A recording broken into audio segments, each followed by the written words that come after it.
This church with the pronouns in their bio is the church I was employed at not too long ago. And this video of this youth pastor who took my position, making fun of Charlie Kirk in this video, is now the youth pastor at that same church. What? Wow. No, I don't say this as slander. This is a hard video for me to make. I say this as a warning to the American church, because it can happen to your church too. I never thought it would happen to mine. My Bible-believing church, I never thought it would be possible until we were hiring a new pastor. Right. And he started having conversations with me and saying some things, this woke ideology, and I took it to the elder board. Hear me. I took it to the elder board and I said, this is what he's saying. And they looked at me and they said, stop sowing discord. And they disciplined me.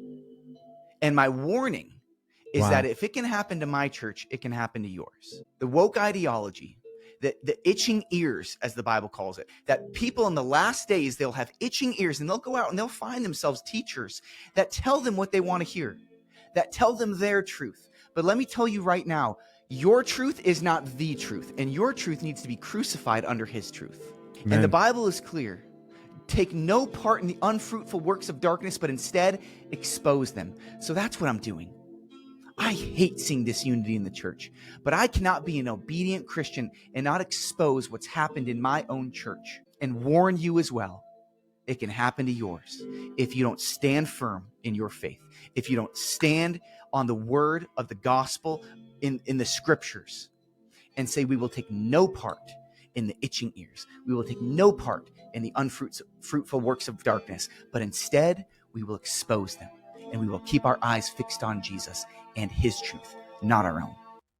Wow. I don't think I have to explain to anybody who's probably subscribed to this channel why a pastor dancing to the Charlie Kirk assassination is wrong. I don't think I have to explain to, I shouldn't, right? I shouldn't have to explain to anybody why this is very, very, very, very, very disgusting to see. I saw a recent article a while back talking about how men are increasingly attending church, and that was significant to a lot of people because for a while there, people were asking, where are the men? Where are the men in the churches? Why are these churches just filled with women, liberal women in many cases? And I've been saying this for years, is that a lot of these churches have a very woke feminist agenda. In fact, in one of the videos that I was showing you guys, I said, man, I can't help but point out, because what I mainly talk about on this channel is the modern dating market and how to navigate that. And that's from the perspective of a man who does value marriage and is married. But even if you're just dating out here, right? If you want to avoid a headache, these are the type of things that you want to watch out for.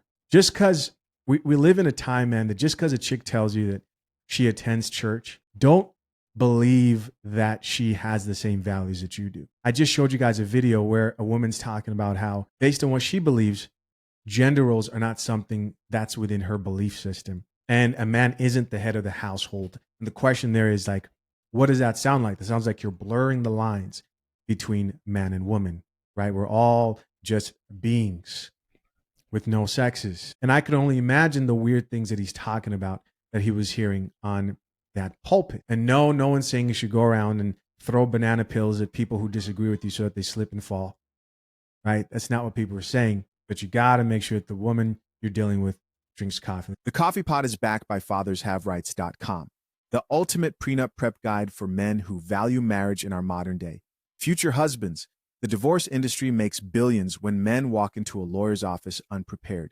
Don't let the system profit from your ignorance. My step-by-step guide at FathersHaveRights.com, created with expert attorneys James Sexton and the lead attorney, hands you the questions, checklists, and strategy to walk in 10 steps ahead, and it costs only a couple of dinner dates. Click the link pinned to the top of the comment section, secure your future, and join the hundreds of men preparing their marriages the right way. Let's check out a few of these comments. Top comment here says, my church didn't mention Charlie or any other events that took place recently. I will not be going back. She goes on to say, churches are too concerned with filling seats than actually hitting people with hard truths. I was one of many who contacted Restoration Church. This is true. This is very true. The benefit of modern woke feminist ideology in churches is that you can lean on feelings, right? And how good you feel. Doesn't mean you can't feel good. But there are hard truths that are hard for me to hear, right? That the expectations of me being a better husband, expectations of me being a better father. But they're also hard truths for women. And just like major companies, they know that if they upset the gender that spends the most money, buys the most, maybe gives the most at offering, there's a degree of emotion when it comes to people giving their money, spending money. People know that. They don't want to cross those lines and upset anybody. And this could be anything. If a church thinks that, like, if they say something that may offend people racially, we'll stop them from coming. They won't say it. This could be anybody on a platform. It doesn't mean that they have to. I'm just telling you all the factors that go into deciding. And then there's conviction. There's some people who just truly, they don't feel that conviction. They don't think that it's that important. And that's when you have to choose. Is that a deal breaker for you? Does that align with you? And of course, don't forget that when we all meet God, he's not going to ask us, can you give me the church you attended? If my church didn't mention Charlie, I would never return. Somebody else who says, time to wake up, Christians. Here's somebody else who says, she's a pastor. Another person here says, this may be hard to hear, but if that was the response of the board elders, that wasn't a Bible-believing church to begin with. Creator, just let them fall to their own depravity. So I'm sure there are a lot of people out there who are on the fence when it comes to the type of church they attend. And I think at the end of the day, the decision is personal. I'll be honest with you guys. I've been in a situation where I maybe grew up in a church and I didn't agree and align with some minor things, and then some bigger things started to come. For me personally, I mean, I haven't been to the church, of course, in a while. I was able to attend the church and look past. What ended up happening is I didn't judge the people as like, oh, they're lost and they're lost forever. No, in the end, I was just grateful that, my goodness, anybody can fall into crazy deception and beg with God, right? If you value your belief in Jesus Christ, beg with Jesus that you're not falling into some crazy deception, because this could happen to anybody, you know, and always look over what you believe over and over again. I do it all the time. That's why I'm not afraid to change my mind, admit when I'm wrong, and I've definitely been wrong before. Y'all are so lost. I don't care. I'm going to ride this to the end on my high horse. I was talking to my friend. We're both black women, and we both are talking about how much we were grieving Charlie Kirk's death. It is so spiritually heavy, but what's more even sickening is Christians. The Christians right now that are going around condemning other people that are grieving the death of a man who was shot down in the neck like he was a buck. People have the right to cry and mourn over him. What's even more disgusting on top of that is the people that are saying he wasn't a man of God. I didn't know you could measure hearts, because last time I checked, David was an adulterer. He was a man after God's own heart. He was favored and immortal, honey. Last time I checked, he was chopping off heads. One thing my friend said is that y'all are literally cherry picking the Bible to actually justify why this man should have been assassinated. Ain't that crazy? Another thing she said is that today these people do not know how to overlook someone's shortcomings to see what's actually in their heart and what they're actually trying to message and do. See, at the end of the day, Charlie Kirk was all for family. He was all for bringing back Christian values back into the nation. Oh, but you don't care because you live in such a spirit of offense that you can't hear anything else besides the comments that he made when he was making political statements, which were true. See, I can sit back and be like, you know what, maybe I don't like how you said that, or maybe I don't like certain things that you say. But the underlining thing that you're trying to make the point of is that me and you, black and white, we're on the same level. We don't need to be divided at all. You don't need a handout. It's making you worse. You're enslaved. Break free from the enslaved mindset. They keep giving you handouts because you're black and saying, because you were a slave, you were a slave. Remember what white people did and what they did for hundreds of years? Here, take all of our handouts and keep viewing yourself as a slave that's deserving of all these free things and not earn anything. But then guess what? You're sitting at home doing nothing but taking all of government assistance. And then you sit there wondering why your life isn't moving, but it's because you live like a freaking victim. This man was actually out there trying to have conversations and discuss his opinions and why he thinks it's gotten to this place for black people in the first place. That y'all deserve better. Stop trying to do the DEI hires. They're trying to give you handouts for everything. Earn it. Everybody should earn it. People argue with him. Well, it's still racist. There's no law in place to keep you grounded. And y'all saying this man wasn't a man of God. I am so tired of it. And even if you view everything that he said was racist and wrong, the fact that there are Christians on this app, bro, that are saying Jesus wouldn't have walked with him is disgusting, bro. You are a Pharisee. What Charlie Kirk's death just did was expose what's in your heart. And it's filled with hatred. And it's filled with judgment. It's filled with condemnation. If by your own logic of how you view Charlie Kirk, y'all on the same level. It's actually crazy to me because black women, y'all black women, be talking so bad about your black men. Y'all love to blow up on TikTok talking about I'm starting to date white men. I'm not going to date black men anymore because they all broke. Y'all be talking so disgusting about each other and your baby daddy, your baby mamas, calling black men broke, calling these black women loud and wrong, and that y'all switching over to white people. Black men, I'm gonna get me a snow bunny. Black women, I'm gonna get me a white man because they got they stuff together, more submissive, got a job, don't come from generational trauma. But when a white man tells y'all, I want to help y'all break free, but when a white man says something, he's a racist and he deserved to get assassinated. Y'all some dang fools.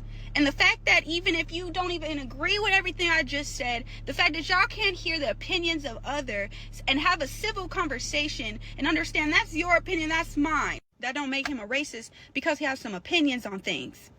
Let's go through your phone. Let's go see how you talked about your baby daddy. Let's go through your phone. Let's talk about how you talk about people. Let's measure hearts. Let's see what's good. Let's see what standard of perfection you lived at. I'm so tired of it, but no one will tell you if you are a man of God or a woman of God or not. But because this man was a public figure and he was up on this pedestal, he's supposed to be perfect. Charlie Kirk's death has now impacted the guys that I work with, and I work in the oil field on the rigs, and I was literally bawling last night on my night shift, first day back from my days off. And I'm going to tell you why, and I'm going to try and make this video, this is the 8th time, because I keep crying, and if I pause it, I don't cry on, just emotions, no. So last night, I get to work, and usually the way, my days have always started is you get to work, everyone's full of sarcasm, piss and vinegar, caffeine and nicotine, and we all take the piss out of each other, right? Like, everyone's just roasting everybody, and then we get into the safety meeting where we just roast the safety guy and probably the new kid, whatever, and then we go on to work, continually just roasting each other, right? So I get to work and I can tell the demeanor is different. Everyone's kind of somber, like there's a heaviness in the air. And my boss pulls me aside and he goes, hey, so we're doing things kind of different now. We are starting off with pledging allegiance to the American flag. We then go into a biblical prayer. The guys have decided that each day someone's going to share their favorite Bible quote. And then we go into the safety meeting. And he said, I understand you're Canadian working down here. If you don't want to do the pledge to the allegiance to the flag of the United States, you don't have to.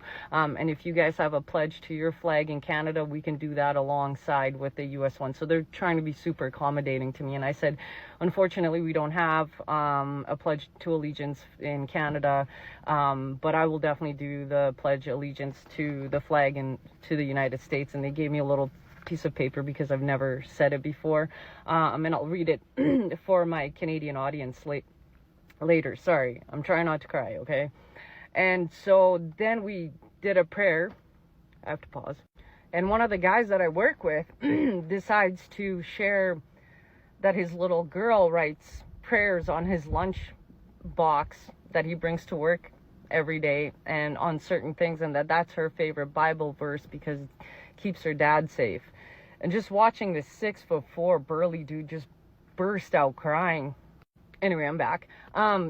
Just watching a big burly like 6'4" guy where I'm just used to him, just roasting all of us and joking around, just burst into tears, and the other guys go in and hug him and pray for him and pray for his family, and just how many of the guys were saying how much better of men they can be, and it was just amazing and touching to see. And for my Canadian friends, this is how the pledge goes. I pledge allegiance to the flag of the United States of America and the republic for which it stands, one nation under God, indivisible with liberty and justice for all. And they even prayed for Canada. So Hey guys, as always, I appreciate you checking out yet another episode of the Coffee Pod. To my currently engaged or soon to be married men, if you need a prenup and would like a guide that shows you how to get a solid and legally binding prenuptial agreement, hit the link into the top of the comment section and access your guide at fathershaverights.com today.